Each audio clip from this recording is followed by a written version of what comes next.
आपण साक्षीला सुरुवात करूया. माझ्यासोबत राणी सिस्टर आहे आणि त्यांची अशी अद्भुत साक्ष आहे की ज्या वेळेस ते COG मिनिस्ट्रीमध्ये येण्यासाठी त्यांनी सुरुवात केली तर त्याच्या अगोदर त्यांना 3 मिस्ड ॲबॉर्शनची हिस्ट्री होती. त्याचा अर्थ असा होतो की ज्या वेळेस त्या गरोदर राहत होत्या तर ते मूल त्यांच्या पोटामध्ये मरत होतं आणि ते प्रेग्नन्सी कंटिन्यू करू शकत नव्हत्या. पण ज्या वेळेस त्या मिनिस्ट्रीमध्ये जॉईन झाल्या आणि पहिल्यांदा ज्या वेळेस त्या आल्या होत्या आणि त्यांच्यासाठी प्रार्थना करण्यात आली तर त्या आपल्याला सांगतात की केवळ 6 दिवसामध्ये त्यांची प्रेग्नन्सी टेस्ट पॉझिटिव्ह आली आणि त्यांना दिवस गेले.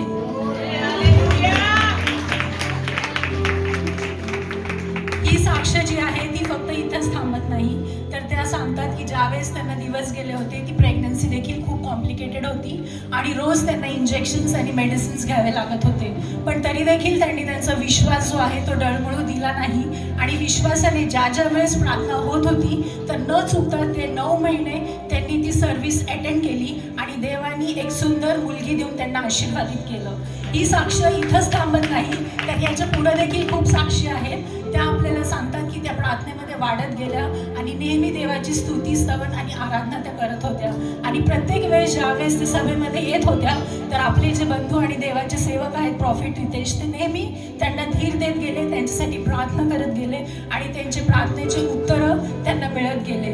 रॉकी ब्रदर जे आहेत त्यांना देखील मी पुढे बोलवते की त्यांच्याबद्दल देखील मला सांगायचं आहे. Brother please come. सिस्टर सांगतात की सुरुवातीला ज्यावेळेस त्या प्रार्थनेमध्ये येत होत्या तर ब्रदर त्यांच्यासोबत कधीच येत नव्हते. ते फक्त त्यांना ड्रॉप करायचे आणि घरी निघून जायचे. आणि ब्रदरची देखील एक अद्भुत साक्ष आहे की मला ते सांगायला आता आवडत नाहीये पण तुम्हाला साक्षीच्या द्वारे उत्तेजन मिळावं म्हणून मी ते सांगत आहे की सिस्टर सांगतात की ब्रदर जे आहेत ते आधी खूप व्यसनाधीन होते.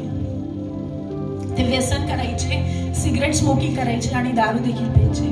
सिस्टर सांगतात की त्या दिवसाला 10,000 रुपये फक्त दारूवर स्पेंड करत होते आणि ते देवापासून खूप लांब होते. पण सिस्टर विश्वासूपणाने प्रार्थनेसाठी येत राहिल्या आणि गुडघ्यावर बसून त्यांनी आपल्या नवऱ्यासाठी प्रार्थना केली. सिस्टर म्हणतात की ज्यावेळेस ते पार्टी करत होते पहाटे 3 किंवा 4 वाजेपर्यंत तर त्या समयाला सिस्टर गुडघ्यावर बसून आपल्या पतीसाठी प्रार्थना करत होत्या. त्यांना देवाकडे याचना करत होत्या की कधीतरी माझा नवरा बदलल आणि प्रभू परमेश्वराकडे पुन्हा एकदा कधीतरी येईल. आणि आज आपण बघत आहोत की त्यांच्या प्रार्थनेचं उत्तर त्यांना मिळालेलं आहे. आणि आज आपण बघतो की हे जे नवरा बायको आहे ते ह्या चर्च मिनिस्ट्रीमध्ये अद्भुत प्रकारे देवाची सेवा करतात. देवाच्या नावाला धन्यवाद देतात कारण या सगळ्या गोष्टी शक्य करणारा फक्त आपला देव प्रभू परमेश्वरच आहे. त्याच्यानंतर त्या सांगतात की ज्यावेळेस ब्रदर दारू किंवा व्यसन करत होते तर त्यांच्यामध्ये खूप भांडणं व्हायचे आणि त्यांना असं वाटायचं की मी आता हे सगळं सोडून निघून जावं. पण त्या परिस्थितीमध्ये देखील त्या जाऊ शकत नव्हत्या कारण देवाने त्यांना आणखीन एक मुलगा देऊन आशीर्वादित केलं होतं आणि त्यांना असं वाटायचं की मी आता कसं जाणार. पण तरी देखील ह्या परिस्थितीमध्ये त्यांनी आशा सोडली नाही, धीर सोडला नाही आणि कंटिन्यू ते प्रार्थना करत राहायच्या. आणि आज आपण बघतो की देवाने त्यांना आशीर्वादित केलेलं आहे. त्याच्यानंतर आपण पुढे बघतो की ही साक्ष इथं थांबत नाही आणि आणखीन एक ब्लेसिंग देवाने त्यांच्या जीवनामध्ये ऍड केलं. ज्यावेळेस सिस्टर प्रार्थनेसाठी येत होत्या तर प्रॉफिटनी प्रॉफेसी केली होती की त्यांना एक स्वतःचं घर जे आहे ते लवकरात लवकर मिळणार आहे. पण परिस्थिती अशी होती की त्यांच्याकडे पैसे नव्हते आणि त्या प्रार्थना करत होत्या. आणि तुम्हाला मला सांगू दे की ज्या घरामध्ये ते आता सध्या राहत आहेत तर त्या घराची प्रॉफेसी 2 वर्ष अगोदरच झाली होती आणि प्रभूने त्यांना दाखवलं होतं की संदेश त्यांच्याद्वारे की तुमचं घर कसं असेल, त्याची कमान कशी असेल, ते कितव्या फ्लोअरला असेल, त्याच्यामध्ये किती रूम असतील, घराचा कलर कोणता असेल, टाईल्सचा कलर कोणता असेल, वॉश बेसिनचा कलर कोणता असेल. तर या सर्व गोष्टी देवबापांनी त्यांना दृष्टांतामध्ये प्रॉफिटला दाखवलं आणि त्याची कबुली यांना देखील प्रार्थनेच्या द्वारे आली आणि त्यांना ही म्हणजे दृष्टांत त्यांना दिसला. पण आता ते पूर्ण कधी होणार तर त्याच्यासाठी तब्बल 2 वर्ष त्यांना लागले आणि पुण्याचं असं एकही कानाकोपरा नाहीये की जिकडे त्यांनी घर शोधलं नाही. ते जायचे पण त्यांना कुठलंही पसंत पडत नव्हतं आणि मनामध्ये जी शांती असते ती त्यांना मिळत नव्हती. पुन्हा एकदा त्यांनी प्रॉफिटला फोन केला आणि मग ते बोलले की मी आणि जयराज ब्रदर जे आहोत आम्ही तुमच्यासोबत आता घर शोधायला येऊ. आणि त्यांनी त्या दिवशी सगळं पुन्हा पालथं घातलं तरी देखील त्यांना कुठलंच घर पसंत आलं नाही. पण ज्यावेळेस आपण बघतो की आपले प्रयत्न सगळे संपतात आणि आणि शेवटच्या क्षणाला देव बाप्पा आपल्या जीवनामध्ये कार्य करतो. आणि जसं आपण वचन ऐकले की God works at the 11th hour in our lives. आणि ते चरोळी या ठिकाणी गेले आणि त्या सिस्टर सांगतात की ज्या वेळेस मी त्या एरियामध्ये एंट्री केली तर ती सेम कमान होती जी आम्हाला दृष्टांतामध्ये दिसली होती.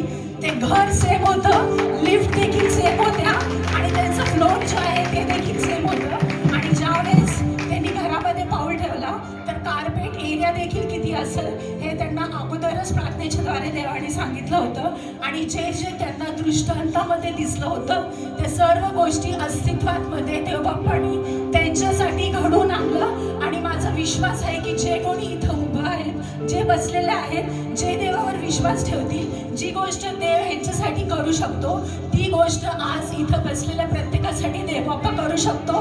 कारण देवबाप्पाला कुठलीही गोष्ट अशक्य नाही. अशक्य गोष्टी शक्य करणारा देवबाप्पा आपला परमेश्वर आहे. जरी आपल्याला वाटतं की मी हे करू शकत नाही, माझ्याच्याने होणार नाही, पण परमेश्वर आपल्या प्रार्थनेची उत्तरं देतो. पुढची साक्षात अशी सांगतात की घर तर पसंत पडलं पण डाऊन पेमेंट करायला त्यांच्याकडे काहीच पैसे नव्हते. पण विश्वासाने त्यांनी चेक दिला आणि अद्भुतरित्या फर्स्ट इन्स्टॉलमेंट जी त्यांना द्यायची होती ती त्या चेकच्याद्वारे पूर्ण केली. त्याच्यानंतर दुसरी इन्स्टॉलमेंट भरायला देखील पैसे नव्हते तर त्यांची जी जुनी कार आहे ती देखील त्याच दिवशी विकली गेली ज्यावेळेस त्यांना सेकंड EMI पे करायचा होता. थर्ड इन्स्टॉलमेंटसाठी पण पैसे नव्हते पण त्यांचे जे सासरे आहेत त्यांनी त्यांचे सोन्याचे दागिने त्यांना दिले. आणि असं म्हटलं नाही की तुम्ही घाण ठेवा, पण ते बोलले की तुम्ही हे दागिने मोडू शकता आणि तुम्हाला ज्या पैशाची गरज आहे ती तुम्ही तुमचं डाऊन पेमेंट करू शकता. आणि पैसे नसताना देखील त्यांनी 12 लाख रुपीजचं डाऊन पेमेंट त्यांच्या फ्लॅटसाठी केलं. आणि ही फक्त देवबापाची योजना आणि देवबापाने त्यांच्या प्रार्थनेचं उत्तर दिलं. पुढे देखील त्यांची साक्ष थांबत नाही कारण आपला देव महान आहे आणि अद्भुत कार्य तो आपल्या जीवनामध्ये करत असतो. आणि सिस्टर एक रोमन कॅथलिक बॅकग्राऊंडमध्ये आहेत. सुरुवातीला त्यांची जी फॅमिली आहे ती त्यांच्या विरोधामध्ये होती, पण आज आपण बघतो की यांनी ज्या प्रार्थना केल्या आणि हे जे देवाच्या राज्यामध्ये पेरणी करत आहे त्याचं उत्तर देवाने दिलेलं आहे. आणि आज त्यांचे सासू सासरे त्यांची सर्व जी फॅमिली आहे ती COG मिनिस्ट्रीचा पार्ट आहे आणि ते देखील न चुकता या फेलोशिपमध्ये सहभागीपणा करतात. तर या सर्व साक्षीसाठी सर्व मान महिमा गौरव फक्त देवाला असू द्या. आणि मला हे तुम्हाला सांगू द्या की ही जी साक्ष आहे ह्याच्याद्वारे आपण काय शिकतो की ज्यावेळेस एक स्त्री गुडघ्यावर बसून आपल्या नवऱ्यासाठी प्रार्थना करते, देवाकडे अश्रू ढाळते, तर परमेश्वर नक्कीच त्या प्रार्थनेचं उत्तर देतो.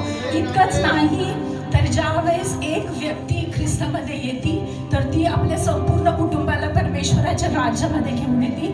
आणि जे अश्रुपूर्ण नेत्रांनी पेरणी करतात ते आनंदाने कापणी देखील करतात. आणि जे देवावर विश्वास ठेवतात आणि विशेष करून देवाचे सेवक जे आपल्याला सांगतो ते फक्त ऐकत नाही तर त्याप्रमाणे कृती देखील करतात. तर त्यावेळेस आपल्याला अशक्य वाटणाऱ्या गोष्टी सगळ्या शक्य होतात. म्हणून सर्व मान महिमा गौरव परमेश्वराला असू द्या. A big round of applause for God because everything he can do, everything is possible because only Jesus is with us. He is a living God and everything we can do through him only. So all glory only to Jesus. Thank you.